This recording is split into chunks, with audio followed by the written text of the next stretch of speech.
J. Yulia Alexander is a senior strategy analyst at Parrot Analytics, a company that helps streaming companies do better at streaming. She also hosts the Downstream podcast, which is about the business of streaming.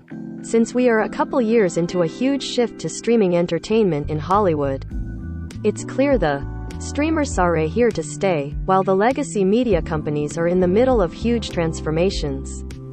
On the one side, Apple just won the Oscar for Best Picture for a film it bought out of Sundance called Coda.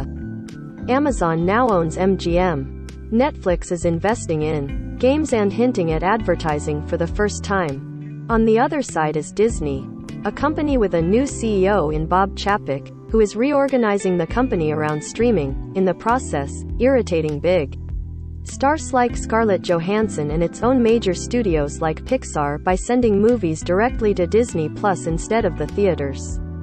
But on the flip side, Encanto became a sensation only after it left theaters and hit the app. So I wanted to ask Julia how that shift was going and how Chapek's restructure was playing out after the storied tenure of his predecessor Bob Iger. Decoder is a podcast about org charts, after all. Quick disclosures. NBC Universal is an investor in Vox Media. Vox Media has shows on some of these streaming platforms, and The Verge itself is working on a show for Netflix. That said, I don't have any inside information as to what is going on at the streaming companies at large. An excerpt of the transcript follows. A full transcript will be available soon.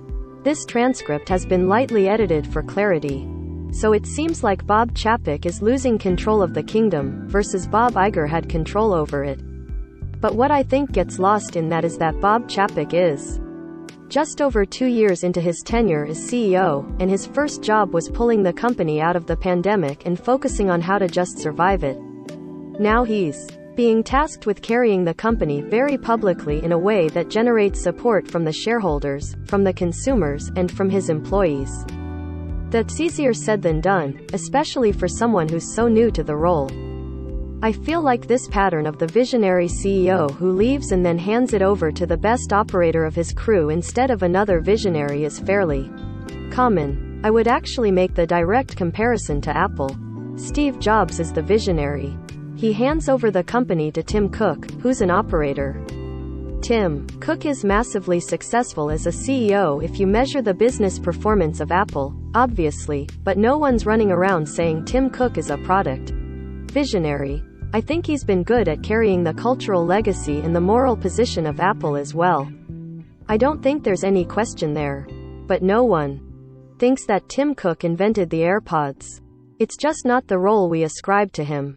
Do you think Chapek is a creative visionary the way that Bob Iger was? Because Iger had credibility because all the creatives believed in him. Exactly, and no. I also think Chapek would argue that he's not a creative visionary in the way Bob Iger was, which is fine in a tech world where your major concern is the product and this kind of consumer experience in a very intimate way.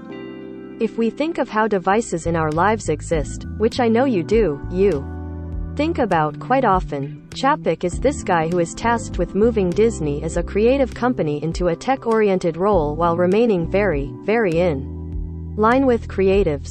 It's the creative power that makes Disney what it is.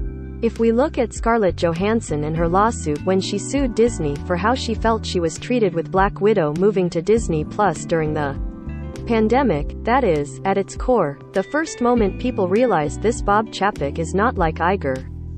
And that's going to become an issue when Disney is fighting for top talent for its franchises, for its new franchises, for what it's trying to do, especially with the theatrical landscape having a revolution, in a positive, elsewhere a negative way, and within the studio landscape.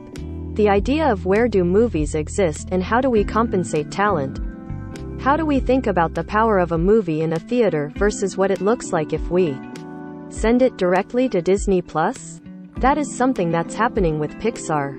Their movies are being sent to Disney Plus, and that leads to jokes about Pixar being the next direct-to-video brand for Disney, which is a studio that costs them $7 billion and really pulled Disney animation out of the red in many ways. So when we see the "Don't Say Gay" bill, there's a disconnect between how Chapek views his fiduciary duty, which is promising Wall Street and his shareholders things like, "We're going to get to 230 to 260 million subscribers by 2024, which is a daunting promise, a daunting projection." At the same time, Chapek has to Karith brand that is Disney, that stands up for the right reasons, that stands up in political and social issues and humanitarian issues, that engages with artists and creatives, and really understands how to talk to artists and creatives. Because talking to distributors and your executive team is very different from talking to someone who's poured their heart into a role or into directing or into writing a film.